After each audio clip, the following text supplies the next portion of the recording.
segundo a ideia dos muçulmanos, é uma vida que não se compara em sua dimensão com a vida terrena, né? Segundo o islamismo, a gente tinha, na verdade, a gente passou vários mundos, né? Nós temos o mundo do espírito, dos espíritos, antes da criação. Nós temos algumas palavras, alguns ensinamentos na religião islâmica que diz, antes da criação do ser humano, quando Deus criou a essência humana, inspirou nele, colocou nele um semente, uma qualidade inata, que ele está sempre em busca de bom, sempre está em busca de Deus, sempre está em busca de coisas boas, mesmo que seu ego, mesmo que sempre o ser humano se encontra em uma luta, né, entre seu ego e sua qualidade inata. Como se fosse, várias vezes eu falei, como se fosse uma bússola que o leva para o caminho de Deus. Porque seu egoísmo, sua arrogância, sua soberba, seus desejos, seu apego à vida terrena, ao material da vida terrena, o puxa para o lado do outro lado, né? Então, nós temos o mundo dos espíritos e depois o mundo material, o mundo que estamos, né? Barzakh, a vida na barreira, né? Uma vida entre a vida terrena e o dia do juízo final, que a gente fala de Barzakh. Depois uma vida no dia do juízo final, porque no dia do juízo final nós temos um versículo que fala 50 ama. 50 alf sana, desculpa. 50 mil anos demora este dia. Não é um dia simples. 50 mil anos. Temos uma palavra do profeta que fala, tem 500 paradas. Então é uma vida que tem mais dimensão, muito mais dimensão que a vida material. E ainda a vida após a morte, seria o Barzakh, a vida barreira. E depois, nós temos uma vida eterna no paraíso. Ou, para algumas pessoas, no inferno. Isso é muito importante. O padre falou, aquele que, segundo a ideia, também pode corrigir se eu falar errado, alguém que entra no inferno, o inferno significa a ausência de Deus, e aquele que entra lá, ficará para sempre, tem uma permanência lá. Para nós muçulmanos não é assim. Poucas pessoas ficam lá no inferno permanentemente, eternamente. Tem gente que entra, se purifica e volta, né? Tem um assunto na Igreja Católica que se diz purgatório, tem um lugar, tem uma situação. Nós não temos esse lugar, nós não temos esse conceito na religião islâmica, mas a função do inferno para algumas pessoas tem a mesma função que os católicos falam, entendeu?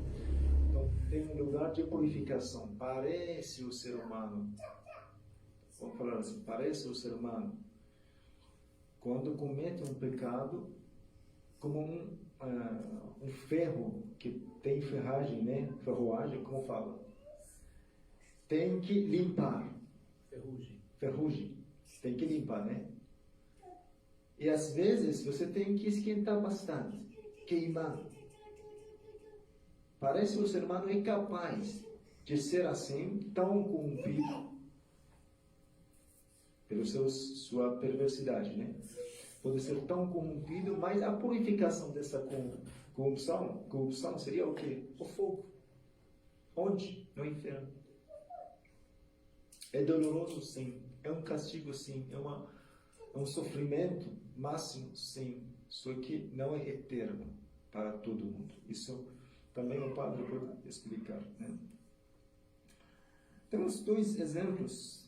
Tudo isso seria muito uma introdução. É muito interessante, padre. Hoje quando estava escrevendo, pesquisando bastante vários livros, os versículos do Alcorão Sagrado, eu pensei que talvez hoje à noite vou apresentar um tema que, prestem atenção, a introdução seria maior que o próprio tema.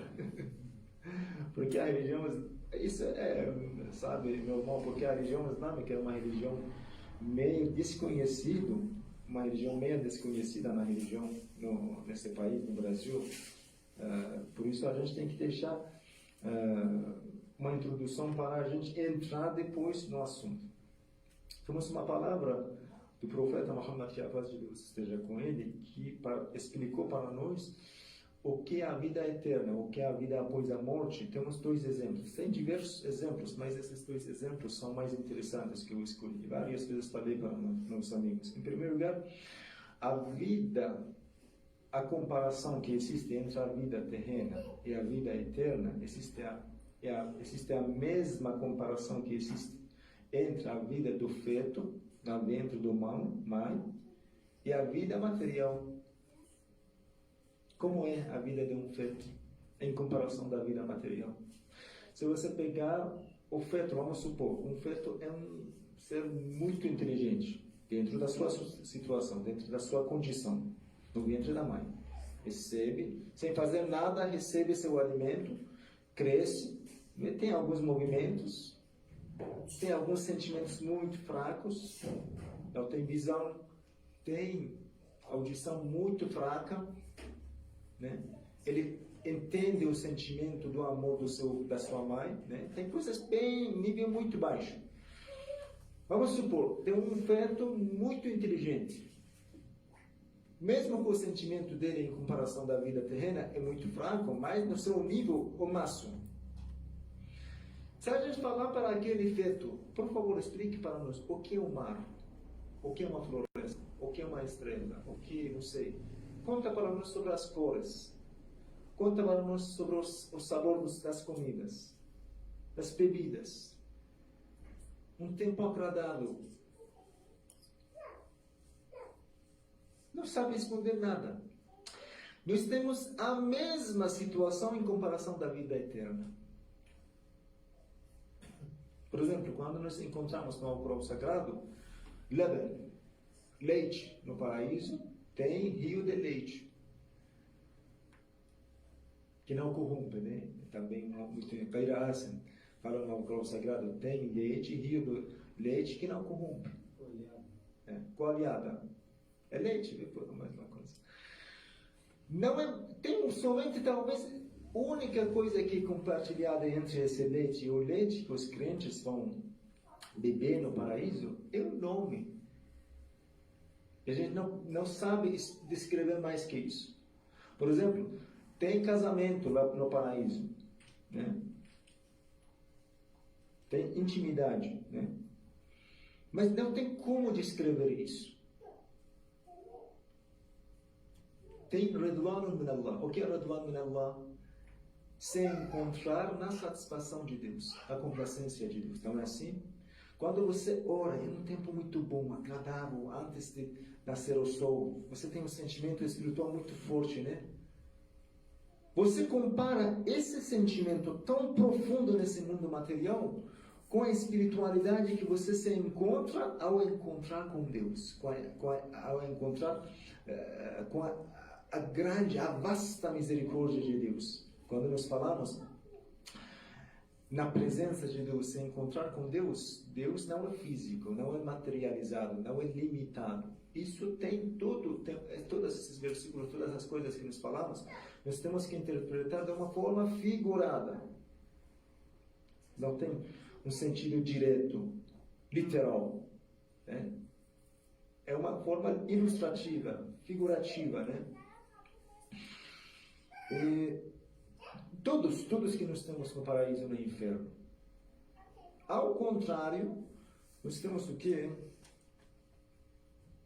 Temos uma palavra antes, é interessante falar essa palavra do profeta que diz: فَفِي الْجَنَّةِ, no paraíso se encontra algumas bênçãos, لَا عَيْنٌ رَأَتْ, nenhum olho viu, وَلَا عُضُنٌ سَمِعَتْ, nenhum ouvido ouviu, وَلَا خَطَرَ عَلَى قَلْبِ بَشَرٍ, nem passou pelo coração de um humano. O paraíso é esse. Mas o que nós achamos no Alcorão Sagrado? Vários versículos falam sobre frutas, sobre rios, sobre árvores, sobre o tempo agradável, fala sobre banana. fala sobre o romã, sobre o uva, fala sobre nossos servidores, né? Jovens que vão servir os habitantes do paraíso, as esposas, os esposos, tudo isso é um nome só. Aplica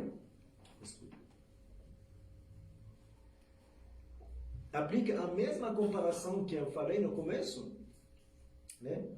Aplica a mesma comparação que existe entre a vida de um feto e a vida material.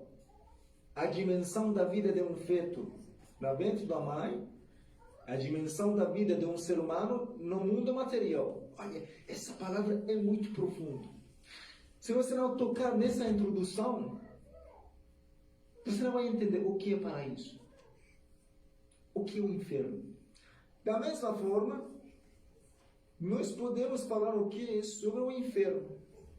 Nós temos no Alcorão Sagrado versículos que falam o inferno é o lugar da tristeza. Será que é a mesma tristeza?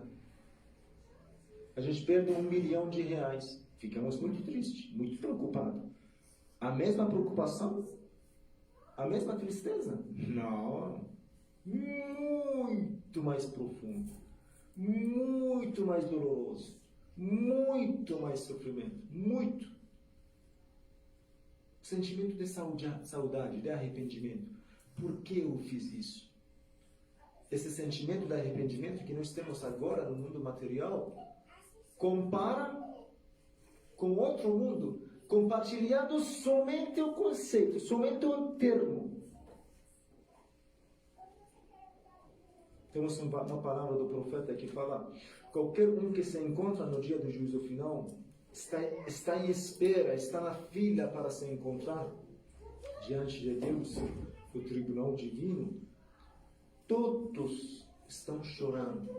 Será que esse choro tem o mesmo sentido? Claro que não. Então, esse é um assunto na religião islâmica, e depois, agora vou passar para o padre, vou deixar minhas palavras. Temos a questão de materialização dos atos. Isso é muito profundo. Corporação dos atos. Ou seja, o ser humano, crente ou descrente, benfeitor ou malfeitor, o habitante do inferno ou do paraíso, se encontra com a realidade do seu ato. Quando a pessoa morre, uma das primeiras coisas que se encontra quando a pessoa morre seria uma pessoa. Shadawun, mathalun, shakhsun. Em diversas narrativas nós temos esses termos. Uma pessoa, uma coisa, um ser. Um ser, uma multidão. O termo mais correto eu acho que é ser. Um ser. Padre, se encontra com um ser. Pergunta: quem é você? Eu estou aqui no meu túmulo sozinho. Não tem ninguém mais comigo. Quem é você? Ele fala: eu sou simplesmente teu ato. Sou teu ato. Sou teu. Poderia dizer: sou você. Sou você, pode ser. Minha pergunta, por favor, padre, não se escreveu. Que bom, essas coisas que eu falei, por favor, se tem alguma pergunta, deixe para mim. Agora, tempo da conversa. Em primeiro lugar, o Senhor falou que o paraíso seria o mesmo local onde Deus criou o paraíso que nós estamos falando, o céu que estamos falando, segundo a visão da Igreja Católica, seria o mesmo lugar que Deus criou para o profeta Adão e Eva. A gente vai para o mesmo jardim ou não? É interessante porque, primeiramente, eu queria elogiar essa comparação da gestação. Isso é do profeta Muhammad. Tem que elogiar ele. Deus seja louvado por essa explicação que você me passou. E me deleito com esse ensinamento, essa comparação, porque ela é muito rica. Mas na Sagrada Escritura, no livro do Gênesis, quando